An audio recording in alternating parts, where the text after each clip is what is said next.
তুমি কি জানো তোমার ভিডিও আপলোড করার সময় ছোট ছোট কিছু ভুল তোমার ভিডিওর গ্রোথ কমিয়ে দিতে পারে? আজকে আমি তোমাকে এমন 10টি ভুলের কথা বলবো যে ভুলগুলো ভিডিও আপলোড করার সময় একেবারেই করা যাবে না। যদি তুমি এই ভুলগুলো করো তাহলে তোমার ভিডিও ভাইরাল হবে না। ভিডিওটা শেষ পর্যন্ত দেখো, কারণ আমি প্রতিটা ভুলের সঙ্গে ভুলের সমাধানও বলে দেব। পয়েন্ট নাম্বার 1, ভুল টাইটেল ব্যবহার করা। টাইটেল হলো ভিডিওর প্রথম ইমপ্রেশন। তুমি যদি ক্লিকবেট টাইটেল দাও, দর্শক হয়তো ক্লিক করবে, কিন্তু ভিডিওটা ক্লিক করার পর দর্শকরা যদি সেই টাইটেল অনুযায়ী টপিকস না পায়, তাহলে তোমার ভিডিও ছেড়ে দর্শকরা চলে যাবে। তোমার টাইটেল অবশ্যই স্পষ্ট এবং আকর্ষণীয় হতে হবে। পয়েন্ট নাম্বার 2, ভুল থাম্বনেল। থাম্বনেল হলো ভিডিওর মুখ। তুমি যদি থাম্বনেল অস্পষ্ট রাখো, তাহলে তোমার ভিডিওতে কেউ ক্লিক করবে না। থাম্বনেল স্পষ্ট, উজ্জ্বল এবং ভিডিওর বিষয়বস্তুর সঙ্গে মিল রাখো। পয়েন্ট নাম্বার 3, ভুল ক্যাটাগরি ও ট্যাগ। তুমি যদি ভুল ক্যাটাগরি বা ট্যাগ ব্যবহার করো তোমার ভিডিও, তাহলে ভুল দর্শকের কাছে যাবে। সঠিক ক্যাটাগরি এবং ট্যাগ ব্যবহার করলে ভিডিওটা সঠিক দর্শকের কাছে পৌঁছাবে।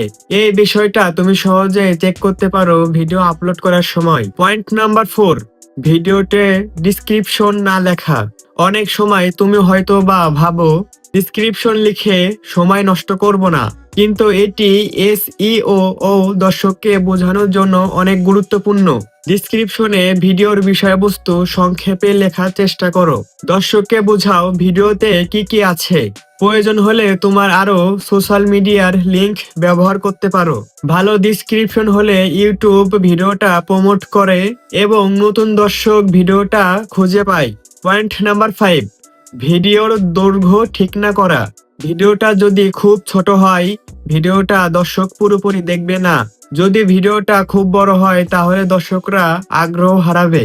সাধারণত 8 থেকে 20 মিনিটের সময়ের মধ্যে যে ভিডিও তৈরি করা হয়, সেই ভিডিওতে ভিউ বেশি আসে। তবে এখানেও একটা কথা আছে, তোমার বিষয় অনুযায়ী ভিডিওর লেন্থ ছোট বড় রাখা যাবে। ঠিক দৈর্ঘ্য হলে ভিডিওর ওয়াচ টাইম বাড়ে। ইউটিউব অ্যালগরিদম ভিডিওকে বেশি প্রমোট করে। পয়েন্ট নাম্বার 6, কম মানের কন্টেন্ট। ভিডিওর মান শুধু এইচডি নয়, ভিডিওর বিষয়বস্তু খুব গুরুত্বপূর্ণ। তোমার ভিডিওটা যদি কোয়ালিটিফুল না হয়, তাহলে দর্শকরা বিরক্ত বোধ করতে পারে। ভালো কন্টেন্ট মানে দর্শক বারবার ভিডিওটা দেখবে, লাইক করবে এবং সাবস্ক্রাইব করবে। পয়েন্ট নাম্বার 7, সঠিক পোস্টিং সময় না জানা। যদি তুমি ভিডিও ঠিক সময়ে আপলোড না করো, তাহলে দর্শকেরা ভিডিও কম দেখবে। তুমি আগে বিষয়টা চেক করো যে তোমার দর্শকেরা কখন বেশি সময় অনলাইনে থাকে, সেই সময়ে তোমার ভিডিওটা আপলোড করো। সঠিক সময়ে ভিডিওটা আপলোড করলে ভিডিওর ভিউ এবং এঙ্গেজমেন্ট বেশি হয়। Point number 8, CTA. ভিডিও শেষে দর্শককে লাইক, কমেন্ট এবং সাবস্ক্রাইব করতে বলো। সিটিএ ছাড়া অনেক দর্শকই কিছু করে না, ফলে ভিডিওটা কম প্রমোট হয়। ছোট সিটিএ ও ভিডিওর পারফরমেন্স বাড়াতে পারে। পয়েন্ট নাম্বার 9, অ্যালগরিদম বোঝা। সিটিআর এবং এঙ্গেজমেন্ট অনুযায়ী প্রমোট করে। অ্যালগরিদম বোঝা না থাকলে ভিডিওটা কম প্রমোট হবে। পয়েন্ট নাম্বার 10, নিয়মিত আপলোড না করা। নিয়মিত ভিডিও আপলোড না করলে দর্শক কমে যায় এবং চ্যানেলের সাবস্ক্রাইবার গ্রো করে না। যদি দর্শক জানে তুমি নিয়মিত ভিডিও আপলোড করো, তাহলে তারা ফিরে আসে এবং সাবস্ক্রাইব করে। এই 10টি ভুল তুমি যদি এড়িয়ে চলো, তাহলে তোমার ভিডিও অনেক বেশি গ্রো করবে। মনে রেখো, ভালো অভ্যাস এবং মানসম্মত কন্টেন্ট সর্বদাই পুরস্কৃত হয়।